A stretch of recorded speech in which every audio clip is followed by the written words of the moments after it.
There is a stretch of India's western coast where the ocean doesn't just meet the land, it seems to slow it down. Here, the afternoons stretch a little longer, the church bells ring a little softer, and 400 years of history sit quietly beside fishing boats that go out every morning as they always have. This is Goa, India's smallest state by area, and by almost every other measure, one of its most storied. To understand Goa, you have to understand that it was never really one story. It was several, layered on top of each other like sediment. Long before any European ship arrived, Goa was already a prized coastal territory, passing through the hands of the Kadamba dynasty, the Vijayanagara Empire, and the Bahmani and Bijapur sultanates, each drawn by its natural harbors and its position on the spice and horse trade routes. Then, in 1510, the Portuguese arrived and stayed for nearly 4.5 centuries. Goa became the crown jewel of the Portuguese Empire in Asia, a capital of trade, missionary activity, and colonial ambition, so significant that Lisbon once called it Golden Goa. Cathedrals rose where temples had stood, Latin liturgies echoed through whitewashed naves, and a new culture began to form, not purely Indian, not purely European, but something distinct, forged in the collision of the two. That colonial chapter didn't end when the rest of India gained independence in 1947. Goa remained under Portuguese rule for another 14 years until December 1961, when the Indian Armed Forces launched Operation Vijay and annexed the territory, folding it into the Indian Union.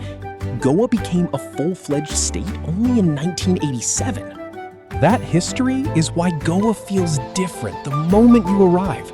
It's why you'll hear church bells and temple conches within the same afternoon, why the architecture shifts from Portuguese villas to Hindu temple spires within a few kilometers, and why the Goan identity, to this day, resists being folded neatly into any single narrative.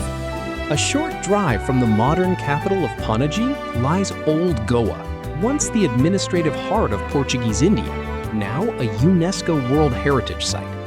Here stands the Basilica of Bom Jesus, home to the mortal remains of St. Francis Xavier, a site of pilgrimage for Catholics from across the world. Nearby, the Sea Cathedral, one of the largest churches in Asia, still bears the scars and grandeur of an empire that once believed this small stretch of coastline was worth building cathedrals the size of forts. But faith in Goa was never singular. Inland, in villages like Ponda, Hindu temples such as Sri Mangeshi and Sri Mahalasa Narayani preserve architectural traditions that predate the Portuguese arrival by centuries. Their sloped roofs and lamp towers, a deliberate departure from the temple styles further south, shaped by the same Konkan geography that shaped everything else here. Walk through Goa on any given week, and you might see a Catholic feast procession pass within a few streets of a Hindu temple festival. Neither performs for the other. Both are simply, quietly, Goa. Most visitors come to Goa for its coastline, and they're not wrong to. But the real texture of the state often lies a little further inland, in villages where time moves differently.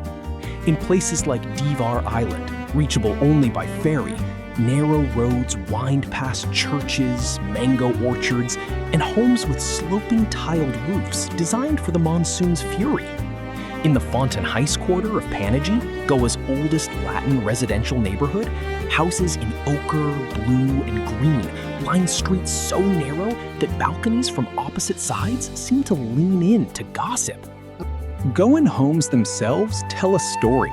The classic balcão, a covered porch with built-in seating, was designed as a space between the private house and the public street, a place to greet a neighbor, share news, or simply watch the rain.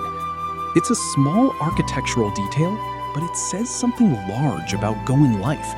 Hospitality here isn't a performance for tourists, it's baked into the walls. And then there are the ferries, Goa's lesser-known lifelines. Long before bridges connected the state's many islands and river mouths, small ferries carried people, bicycles, and market goods across the Mandovi and Zuwari rivers. Even today, a handful of these routes survive, gliding across water at a pace that no highway could ever offer. If Goa's architecture tells the story of empire, its food tells the story of trade. Long before the Portuguese, Goa's Konkan coast was already famous for its seafood and coconut-based cooking, shaped by monsoon-fed rice paddies and a shoreline generous with fish.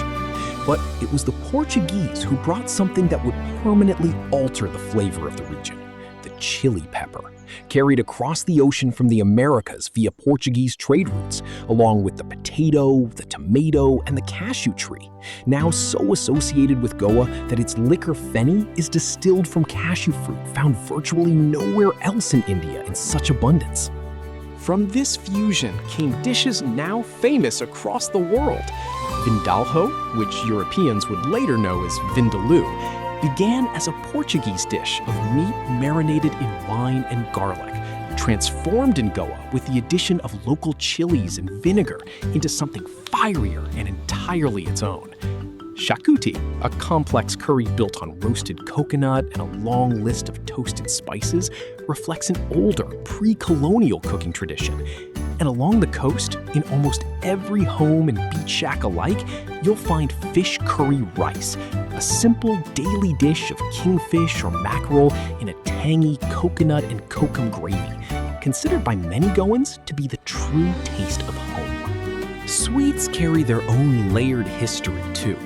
Bebinca, a dense, multi-layered dessert made one thin layer at a time, is said to have been perfected in convent kitchens, a Goan Catholic specialty now served at Hindu festivals and Christian weddings alike.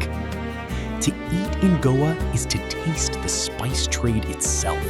Arab merchants, Portuguese sailors, and Konkani cooks, all still present in a single spoonful. Of course, no account of Goa is complete without its coastline. Over 100 kilometers of it, each stretch with a personality of its own. In the north, beaches like Anjuna and Vagator carry the legacy of the 1960s and 70s, when a wave of international travelers arrived seeking sun, freedom, and eventually the trance music scene that would put Goa on the map for a very different kind of traveler. Anjuna's flea market, running since those hippie years, still draws crowds every Wednesday. It stalls a chaotic, colorful mix of textiles, silver jewelry, and street food. Further south, the pace slows. Palalam and Aganda offer quieter, palm-fringed coves where the day's biggest event might be a pod of dolphins passing offshore at sunrise. Fishing communities here still put out to sea in wooden boats before dawn, returning as the beach shacks are just beginning to stir. And through it all runs a rhythm unique to Goa, one where a Portuguese-tiled church can share a horizon with a beachfront DJ set, where Konkani folk music and electronic beats both feel somehow native to the same soil. Nowhere is Goa's blended identity more visible than in its festivals. Carnival, held every February, transforms Panaji into a parade of floats, music, and color. A Catholic tradition with clear echoes of its Portuguese origin, now embraced by Goans of every faith as an excuse for pure celebration. Meanwhile, Shigmo, Goa's own spring festival, roughly aligned with Holi, fills villages with folk dances, drumming troops, and processions celebrating harvest and renewal. A tradition with roots stretching back long before any European ship reached these shores. Between these two, one colonial in origin, one indigenous, lies the truest description of Goa you'll find. A place that never had to choose between its histories. It simply carries all of them at once and calls the result home. Goa is often sold as a beach destination, and it is a magnificent one. But beneath the shacks and sunsets lies something rarer, a 500-year conversation between East and West, still being spoken in its food, its faith, its architecture, and its music. To visit Goa is not just to see a coastline, it's to stand briefly inside that conversation and to leave a little more of the world in you than you arrived with.